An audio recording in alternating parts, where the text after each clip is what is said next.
Buat yang belum tahu, ini adalah mobil Ferrari guys. Yes, kalian gak salah dengar kok. Ini real Ferrari yang dari Italia itu. Yes, beneran merek yang itu cuy.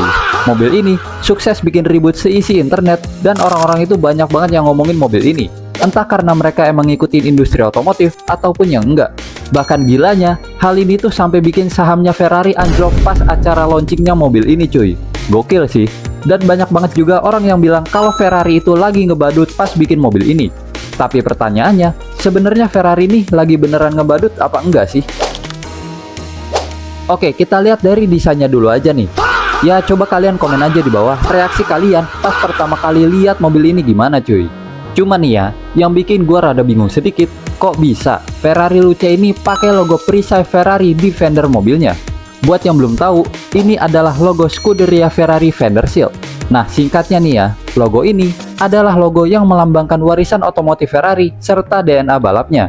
Karena setahu gua, gak semua mobil Ferrari itu bisa pakai emblem ini guys. Biasanya, logo ini cuma ada di mobil Ferrari yang berada di bawah naungan divisi balapnya Ferrari atau model eksklusifnya aja. Contohnya tuh kayak di 288 GTO, yang emang rencana awalnya itu mau dipakai buat ajang balap grup B, atau di model-model kayak F40, F50, Enzo, LaFerrari, sama F80, yang semuanya itu masuk ke dalam model limited editionnya Ferrari. Makanya ada inisial SF di logonya, kepanjangan dari Scuderia Ferrari, yang artinya itu tim balapnya Ferrari. Tapi ya emang makin kesini, logo ini tuh jadi berasa kurang eksklusif karena kalian itu literally bisa ambil option buat naruh logo ini di Ferrari kalian. Option ini dimulai dari model Ferrari 360 dan seterusnya, yang dimana kalian itu bisa request ke Ferrari buat nambahin logo ini di mobil non-eksklusifnya mereka. Ya salah satunya adalah kayak yang ada di Luce ini cuy. Walaupun begitu, tapi Ferrari ini tetap jadi brand favorit gua guys. Ya walaupun mobil mereka yang satu ini bisa dibilang masuk ke golongannya si Jaguar-Jaguar itu ya, sama Mercedes yang baru itu tuh. Gua lupa namanya apa, soalnya namanya panjang banget men. Cuma nih ya, yang mikir kalau desainnya si Luce itu jelek ternyata bukan cuma kita-kita aja. Literally mantan presiden Ferrari yang keluar di tahun 2014, Luca de Montezemolo, sampai geleng-geleng kepala pas ngelihat Ferrari Luce ini. Kalian lihat aja nih ekspresi dia, mirip-mirip sama gua pas pertama kali lihat si Luce ini cuy. Beliau terang-terangan bilang kalau ini adalah sebuah keputusan yang beresiko untuk menghancurkan nama Ferrari. Dan dia sendiri yang bilang juga kalau logo kuda jingkraknya itu mendingan dicopot aja dari mobil itu. Yang lebih sarkasnya lagi, dia nambahin komentar kayak gini nih, "At least the Chinese won't copy this one." Yang artinya, seenggaknya orang Cina nggak bakal mau ngejiplak desain mobil ini. Sakit banget gak tuh? Bahkan banyak juga yang bilang buat ganti aja logo Ferrari-nya itu pakai logo Honda atau Toyota, biar lebih masuk akal. Ya sebenarnya kalau dipikir-pikir iya juga sih. Kalau brand kayak Honda, Toyota, Nissan, atau Fiat ngeluarin mobil dengan desain kayak gini, kemungkinan orang tuh masih bisa maklumin lah. Atau malah ada yang suka sama mobilnya. Cuman nih ya, sayangnya logo di mobil ini tuh logonya kuda jingkrak Itali. Ya kalian bayangin aja, Ferrari yang kita kenal itu kan biasanya punya desain yang bagus-bagus kayak F40, 458 Aperta, LaFerrari, 296, 812 Competizione, Daytona SP3, dan banyak lagi model yang lainnya. Nah, kalian pasti penasaran kan? Sebenarnya siapa sih yang ngedesain ini mobil dah? Jawabannya nggak lain nggak bukan adalah si Jony Ive, seorang mantan kepala divisi desain di perusahaan Apple, dan juga Mark Newson. Mereka adalah founder dan co-founder dari perusahaan yang bernama Lofrong. Buat yang belum tahu, perusahaan ini tuh bisa dibilang perusahaan desain yang basisnya ada di San Francisco, California. Dan ya, mereka lah yang dipercaya sama Ferrari buat ngedesain si Luce ini guys. Tapi jujur aja ya, walaupun emang desain overallnya si Ferrari Luce ini tuh banyak banget dapat kritik pedas, cuman entah kenapa gue suka aja sama desain interiornya cuy. Oke, biar gue jelasin sebentar guys. Kenapa gue bilang interiornya tuh bagus? Karena menurut keyakinan saya, Ferrari Luce ini punya interior yang simple untuk standar mobil listrik. Gak banyak layar dan feels analognya tuh dapat banget. Terutama desain setir mobilnya yang terinspirasi dari mobil-mobil klasiknya Ferrari cuy. Nah tapi dari yang gue lihat-lihat ya, sebenarnya yang bikin orang-orang panas tuh gara-gara Ferrari ini kayak jilat ludah sendiri. Dulu mereka pernah bilang kalau Ferrari nggak akan pernah bikin mobil full listrik. Real ini loh, CEO-nya sendiri yang bilang, bukan gua guys. Karena logikanya nih ya, kalau kalian beli mobil dari brand supercar kayak Ferrari atau yang sejenisnya, kalian pasti nyari sensasi mesin pembakaran internal kayak V8, V10, atau bahkan V12 kan. Tapi sekarang Tiba-tiba mereka ngerilis mobil listrik yang 95% komponennya itu benar-benar dibikin dari nol. Niat banget kan?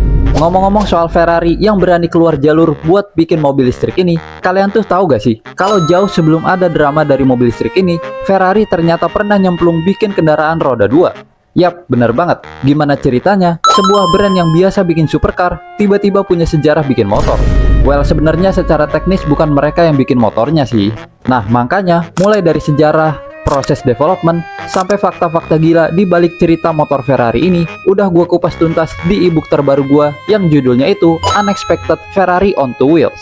Jadi buat kalian yang bener-bener pengen tahu nih cerita yang jarang banget dibahas di mana-mana, kalian wajib banget baca ini guys. Link pembeliannya udah gua taruh di deskripsi dan di pin komen di bawah ya. Terus dukung channel ini, dan sekarang mari kita lanjut buat bahas keanehannya si Ferrari Luce tadi.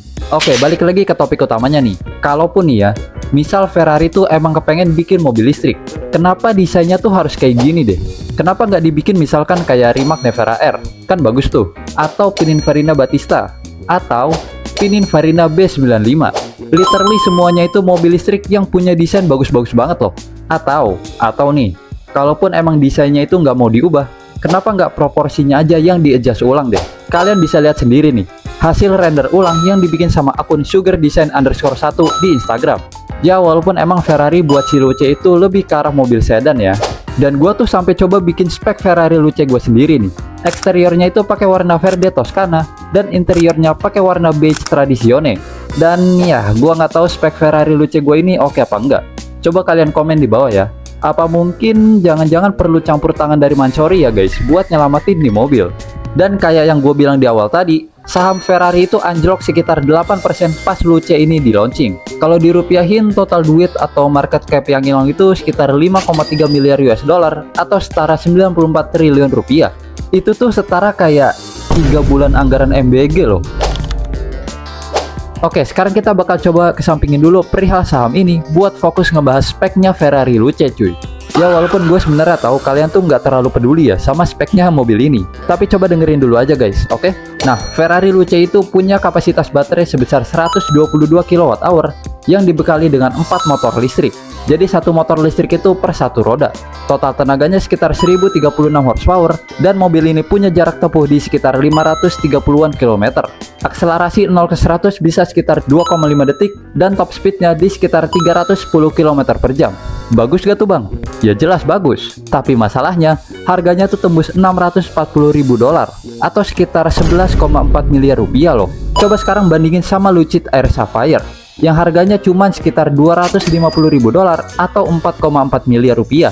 Lucid ini punya jarak tempuh yang lebih jauh, tenaganya lebih gede di sekitar 234 brake horsepower, dan akselerasi 0 ke 100-nya itu cuma 1,8 detik cuy. Jauh banget kan bedanya? Apalagi dengan budget 600.000 dolar itu, saran dari gue mending kalian beli Rolls Royce aja nih, terutama Rolls Royce Spectre yang baru itu, kalau kalian mau sama-sama mobil listrik. Atau mendingan ambil supercar lain aja deh dibanding Ferrari Luce ini cuy. Nah, selain harganya yang mahal, proses launching mobilnya aja ternyata udah ada dramanya sendiri guys. Hah, emangnya kenapa bang? Ada masalah kah? Well, mungkin bisa dibilang gitu. Jadi gini, kalian mungkin pernah dengar Smi 150. Buat yang belum tahu, dia ini jurnalis sekaligus YouTuber otomotif dari Inggris yang sering banget ikut event otomotif internasional gitu cuy. Dan pastinya salah satu event itu adalah grand launchingnya si Ferrari Luce. Nah, menurut beliau, acara peluncuran ini adalah salah satu acara yang paling aneh. Tapi emangnya ada kejadian janggal apa sih? Nah, dari video yang dia upload ini, ada beberapa hal yang aneh menurut dia guys. Yang pertama, tingkat keamanan yang dinilai terlalu ekstrim. Jadi guys, semua handphone sama laptop para jurnalis itu ditempelin stiker penutup di bagian kameranya. Dan katanya ini bukan cuma satu stiker doang.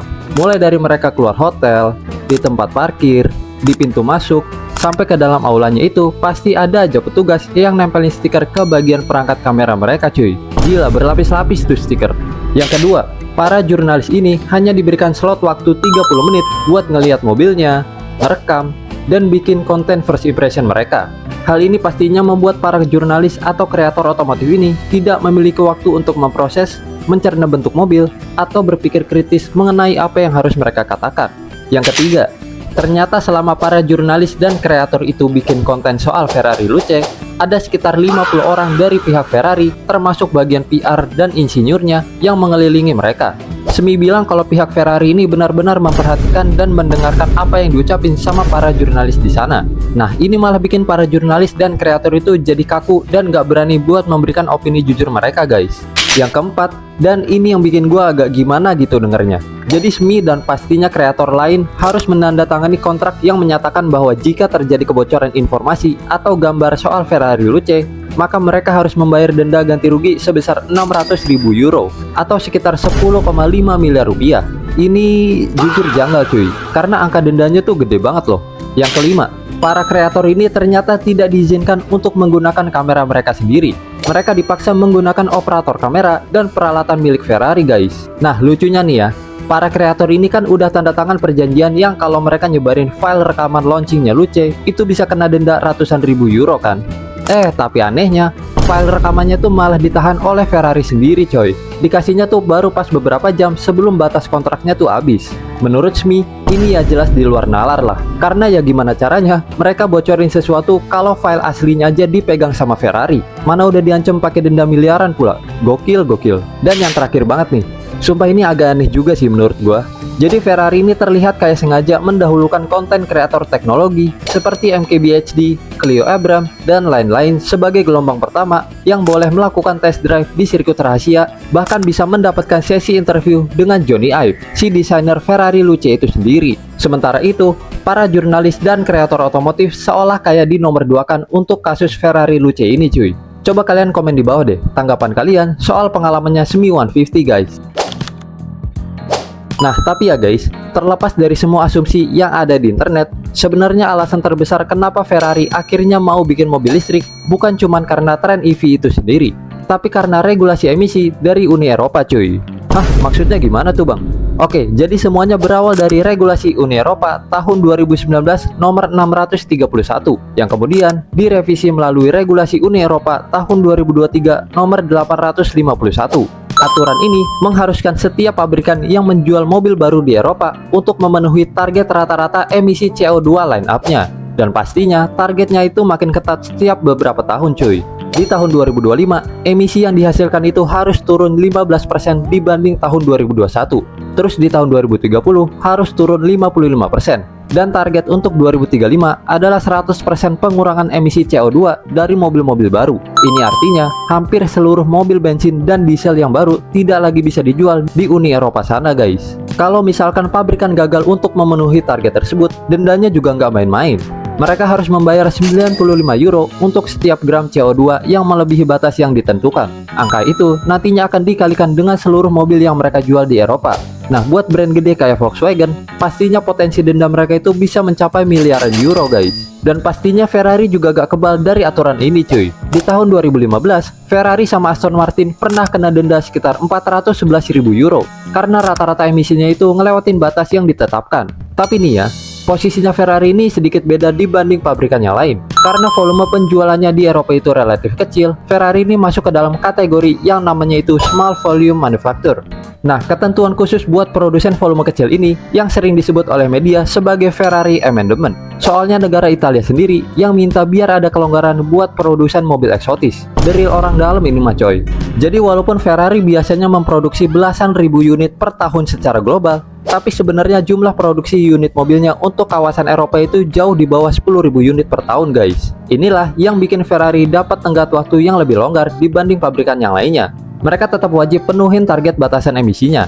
Tapi, target nol emisinya itu baru berlaku mulai tahun 2036. 1 tahun lebih lama dibandingin pabrikan besar yang dimulai di tahun 2035. Nah, karena deadline-nya itu sebentar lagi, Ferrari langsung gercep buat ngembangin teknologi mobil listrik. Mulai dari pengembangan platform baru, motor listrik, baterai, sampai ke proses produksinya dan pabriknya cuy. Makanya mereka sampai bangun yang namanya e-building yang ada di Maranello buat produksi berbagai komponen elektrifikasi secara in-house. Jadi sebenarnya proyek Luce ini udah dipersiapkan jauh-jauh hari sebelum mobilnya diperkenalkan ke publik. Tapi kayaknya Ferrari ini lagi kena sial aja sih.